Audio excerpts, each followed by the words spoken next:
Okay, so what you're about to watch is a video on camshaft timing for a Porsche 911 engine. There are so many videos online about how to do it.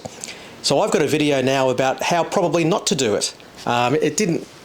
Look, I got there in the end, but for some reason it took me a little bit longer than I thought that it normally does. Why? I'm not too sure. Maybe I hadn't eaten that day. I've been trying to lose a little bit of weight by not eating as much. I might have been a bit low on blood sugar.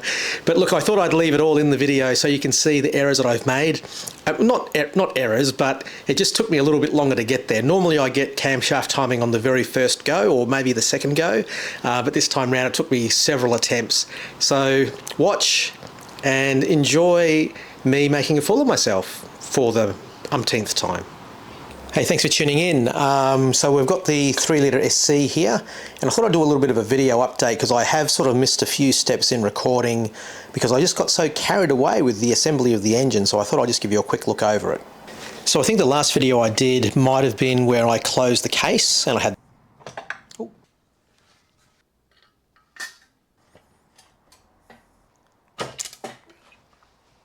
So obviously since then I've now gapped the rings, put the pistons and cylinders on the engine, installed the circlips, installed the heads, installed the camshaft towers.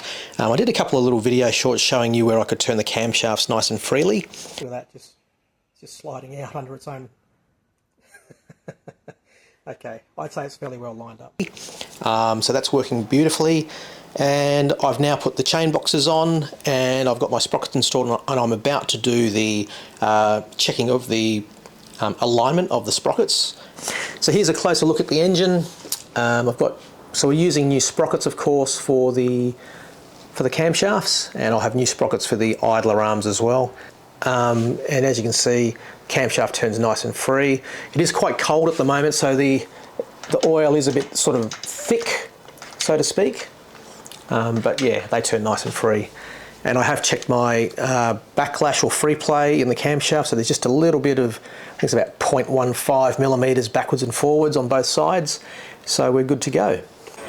So to check the sprocket alignment on the camshafts, I'm using the Stomsky Racing tool set, SR008. This is just a nice aluminium block that's got a couple of angles cut in the back, and he supplies it with a little straight edge. So you need to measure the width of your straight edge, and I've got it at 25.57 millimeters. I guess that's probably an inch because it's an American supplied thing. And he gives you this little gauge here so that you can easily check if it'll focus.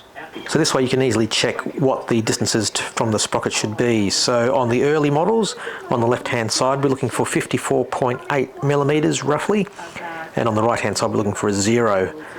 So the way to set this up is you do have to do a couple of little measurements, and we want to measure in here in the intermediate shaft area. We want to get that parallel, 0 at 51.47 or 51.46, 51.46. See, depending on 51.46, so I've got 51.46 3 times. So I'm going to go to 51.46 on this gauge.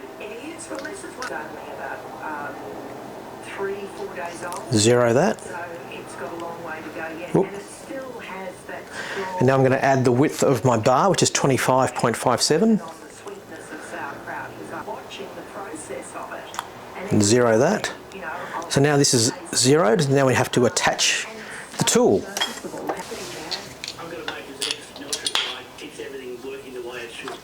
Okay, so I've got the tool installed, I've got my sprocket on the camshaft, nice and tight, and we'll put our tool on, and I'm at 54.61. So I don't know if that shows up, but we're at 54.61, and it's meant to be 54.8 minus 54.61, so I am 0.19 away from optimum, and that's within 0.25 millimeters, because each shim is half a millimeter.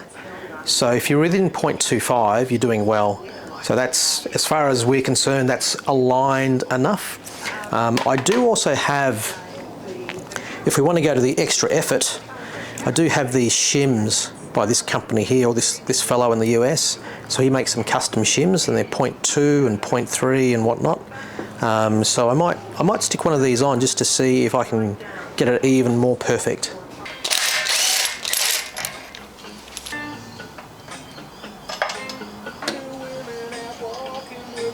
Adding in the 0.2 shim.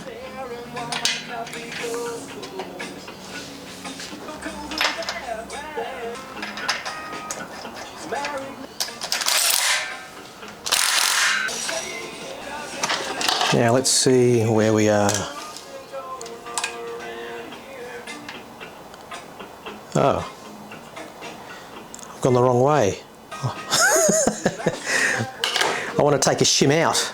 Now, should I leave this in the video? Probably. It's embarrassing because I often do this, I get confused. So rather than just adding a shim, I need to remove one of the 0.5s. So there's my 0.2. I probably need a 0.3 shim actually, is what I really need to get absolutely spot on perfect.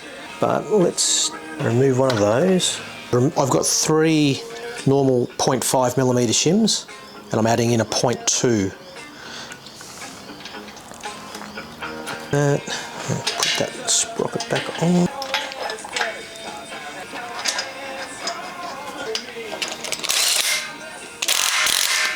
How many people were watching this going, he's going the wrong way with the shims?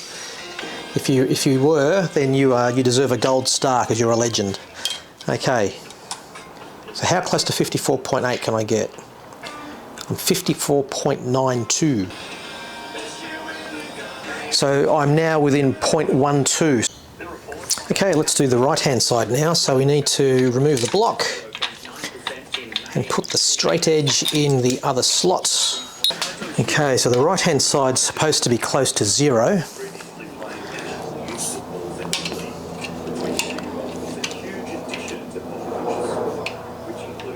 Oh, look at that. So I've got 3 shims on the right hand side. Interestingly though, when I got this engine, it actually had 4 shims on the left and 4 shims on the right. Normally they have 4 on the left and 3 on the right. Now let me just rotate that. Try it again. Look at that. 0. Okay, so our chains, we've proven that our chains are parallel, so it's now time for the dreaded camshaft timing. So to do camshaft timing, we need to install rocker arms for number 1 and number 4. And I like to install the rocker arms for the intake and the exhaust, even though when we time the camshafts the Porsche way, they only say to use the intakes. But you tend to find that if you use the exhaust rockers as well, it tends to balance the cam a little bit and stops it from springing or bouncing back. This locating sprocket off. When we're doing camshaft timing, we need to make sure that this is at top dead center, and we need to get the camshaft sort of close, we want the locating, the woodruff key, the slot in the top of the camshaft, to be facing up on both. So we'll now install the woodruff key. We'll slide this one back on. It's in. And now we can install the sprocket. So that can just go there.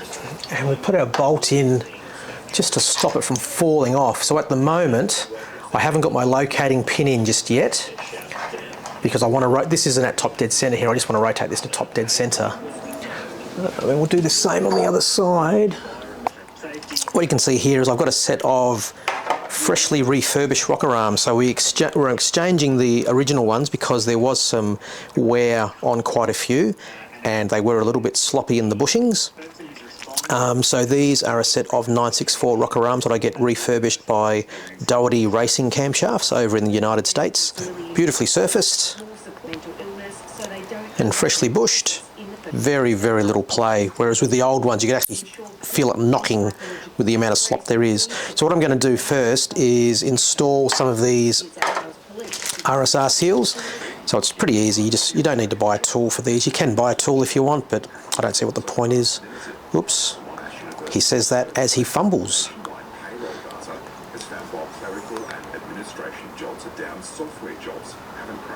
That one's in. Be curious to know where everybody's watching from. I mean, of the 35 people that are watching this video, I'm just wondering where in the world you're located. It looks to be that most of the viewers for this stuff are in the United States. I've got my Stomsky chain tensioners, the mechanical tensioners in there, so I can set my camshaft timing. And what you do is you set the crankshaft at top dead center, and sorry, at Z1, and then you have your camshafts located so that both the dots, if they have a dot, or the Woodruff key is facing up, and put your Woodruff keys in there and bolt everything down. And I've got my locating pins in, and this gives us the opportunity to be able to install the rocker arms and rotate the engine without the valves hitting the piston. So it gets us sort of in the ballpark, and then we can set up for camshaft timing. So now I just need to install my rocker arms.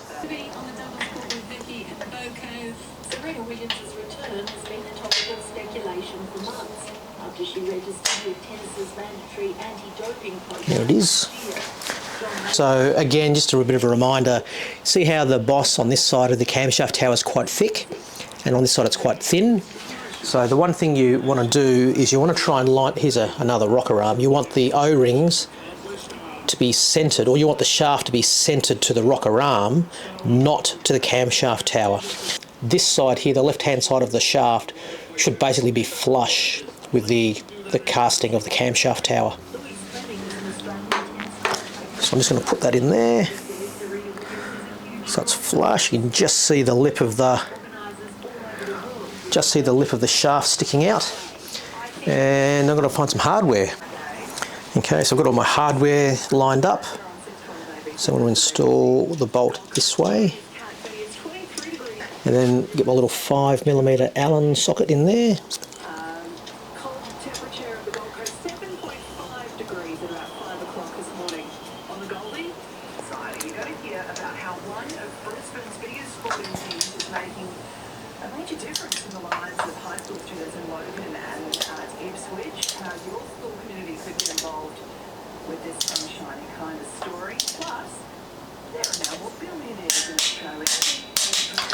I usually find that if I can tighten that up and the Allen key doesn't want to turn the other side, i.e. the shaft's not turning, then I usually find that I've got a pretty good setting and it won't leak. And I have a failing fluorescent light in my garage. I do apologise for that. Okay, so we're all set up to do the camshaft timing. I have installed my little digital degree wheel, and I've determined true top dead centre. So now I've got my valve lash set to 0.1 of a millimetre on both sides, and let's see what sort of camshaft timing we have. So I'm going to rotate this over 360 degrees. You'll notice I'm using quite a long pry bar, a long handled wrench, because the longer the handle, the greater the resolution you can get. So you can, instead of having short, jabby sort of movements, you can get a nice, smooth movement. Because I've got the camera set up, I'm doing this at an angle that I'm not comfortable with.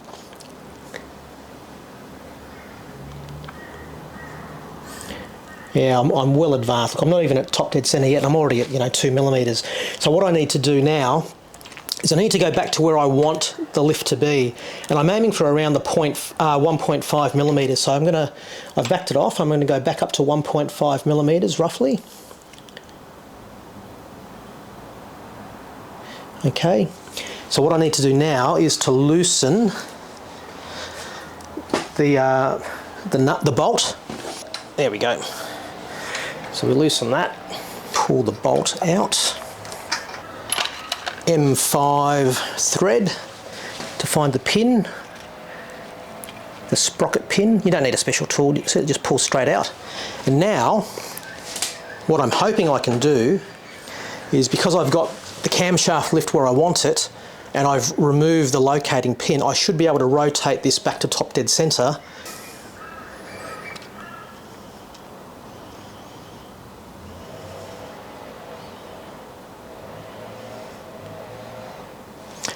Now in my history of doing this, in my experience, I can be where I want to here, and I can be at 0 here, but by the time I tighten everything up, that's going to move.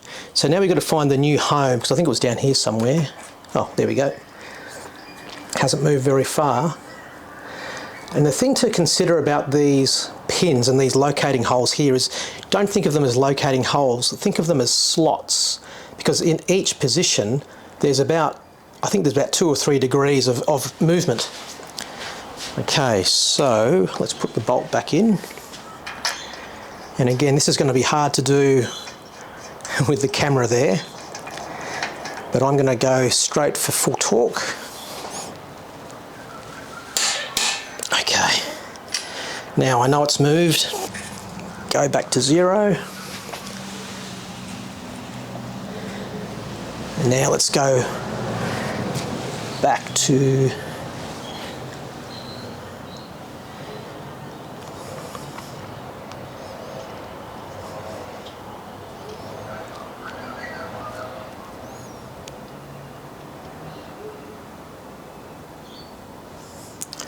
yeah, 1.41, but I want to see if I can get a little bit more advanced than that. So I'm a sucker for punishment. There's really not much in it, is there?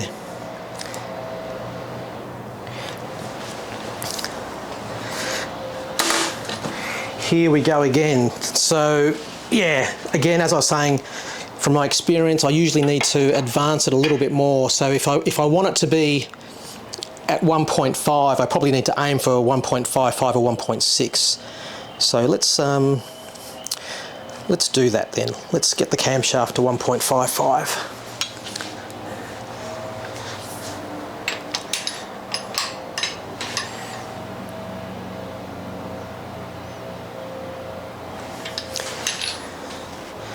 Murphy's Law probably says that now it'll go to 1.55, but anyway.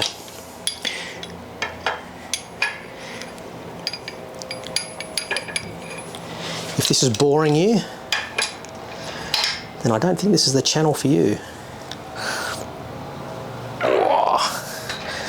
Actually, I didn't need to set that to 1.55 before I undid the bolt. I could have done that afterwards, actually.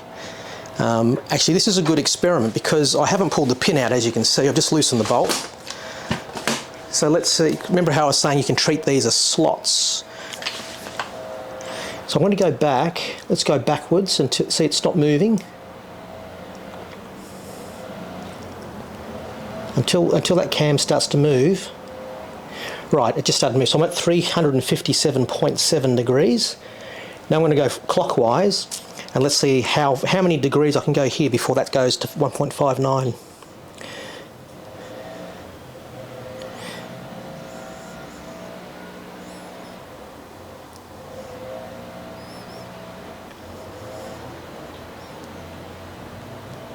There, 2. So what's that, about 4.5 degrees roughly? So anyway, so let's go back to, I want to be like 1.55. So it looks like I don't need to pull the pin out. The pin's in the right hole. I'm going to aim for 1.55 there.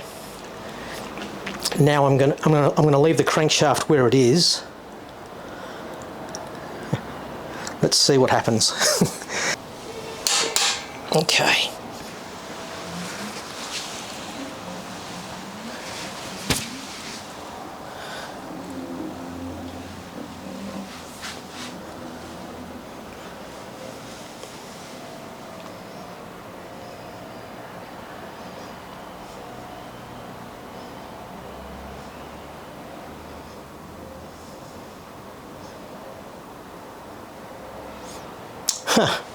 I'm a worse.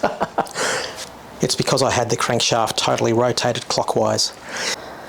Okay, so what I'm going to try this time is I'm going to get the camshaft at roughly 1.5, right? And for the crank, I'm going to try and get that back to, say, about 359. Oh,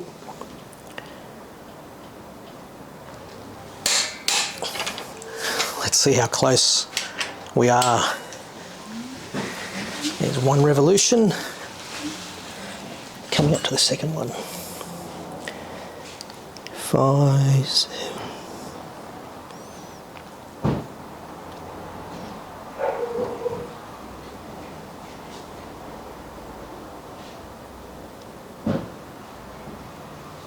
Look at that. Oh, just bounced back a little bit. 0 and 1.51. That's good. That's really good. I'm just going to show you something though, because I have a theory that everything sort of moves around all the time on these engines. So I'm going to do it again without removing anything. Do I still get the 1.51?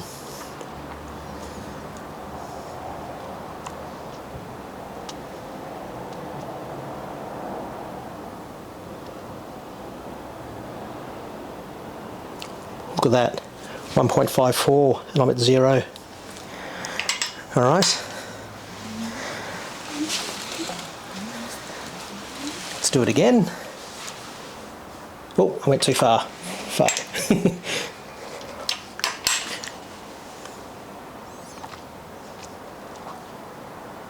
1.53.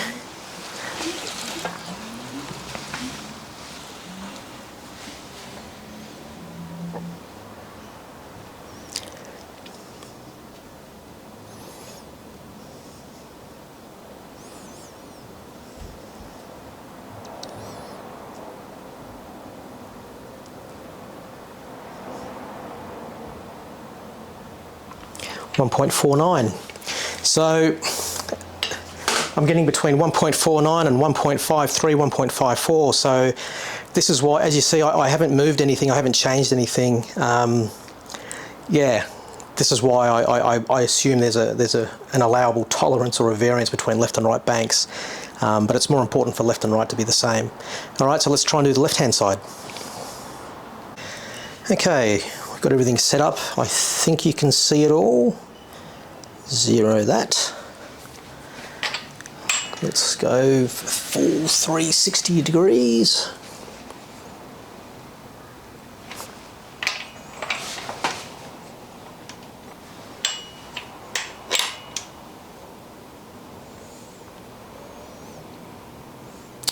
Well past it. Okay, so let's go back to 1.5-ish. Oh.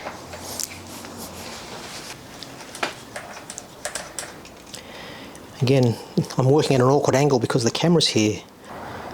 And I'm going to go to 359 because that's where I was last time. I'll go to 360 to get the right pin.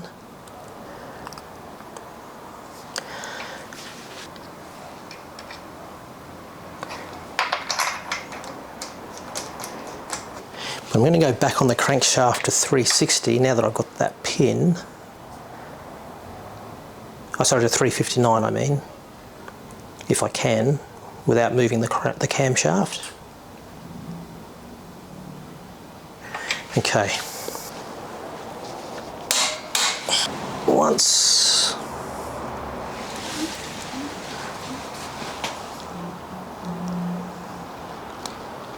Three, 4, 6, 7, 8, 9. It's going to be close. Oh, I'm going to be over. 1.53. Okay. I think you can see that, 1.53 on there. Let's just rotate it again.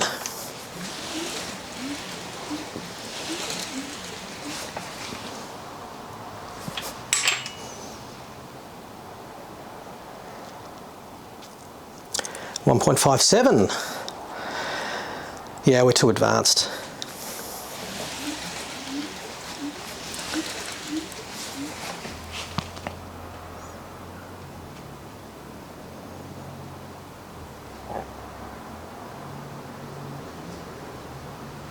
.56. So we need to back that off a little bit.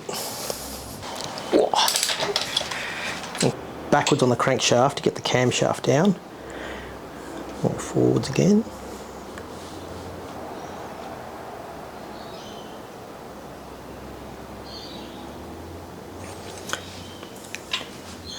On the crank I'm at 0.8 before, so I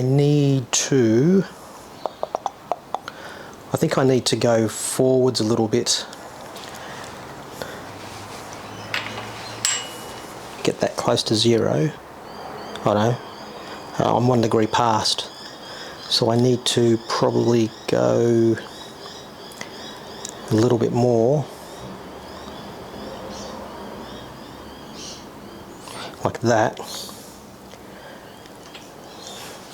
And let's see if I'm getting this right. I think I'm not, but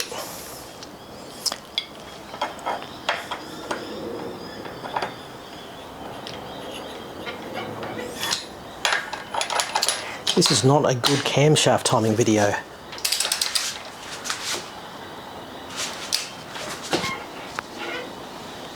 Oh.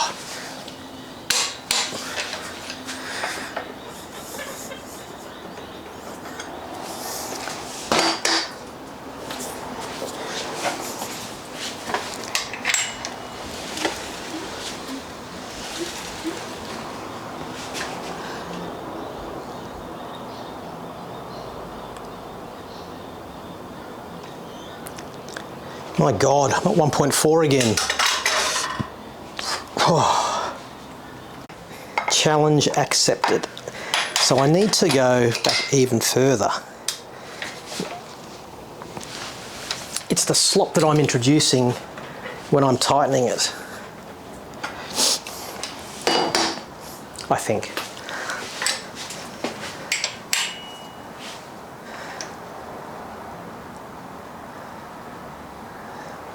Now, how far back can I go on this before it starts to move? I can go way back.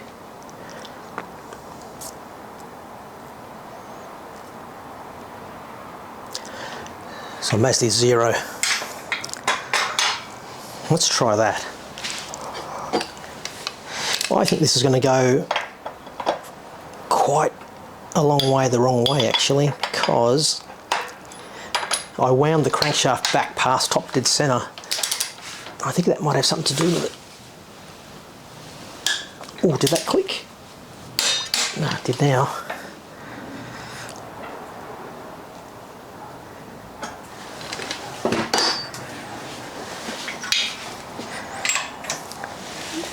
So I might make this one of those how not to do camshaft timing videos.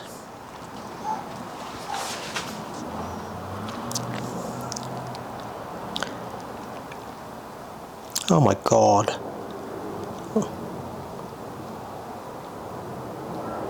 1.49. Interesting. Okay, let's go again.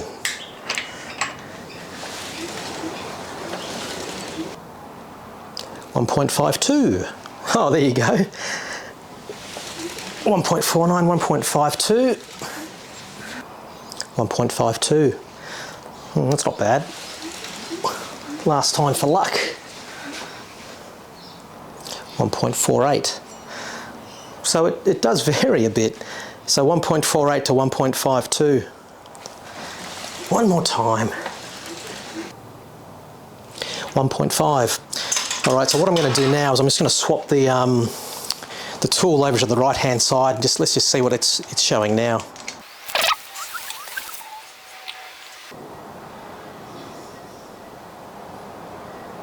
1.51.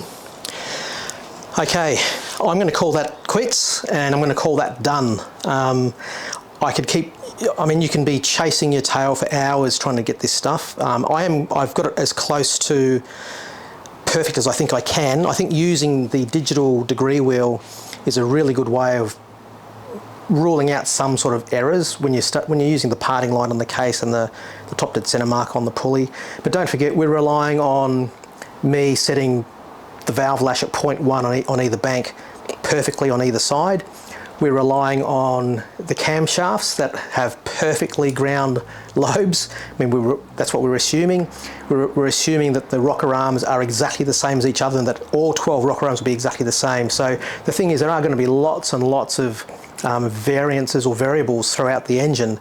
But the whole idea, at least from my point of view, is if I can control and be as accurate as I can be on the things that I can control, like this and whatnot, then I've done my absolute best for my client.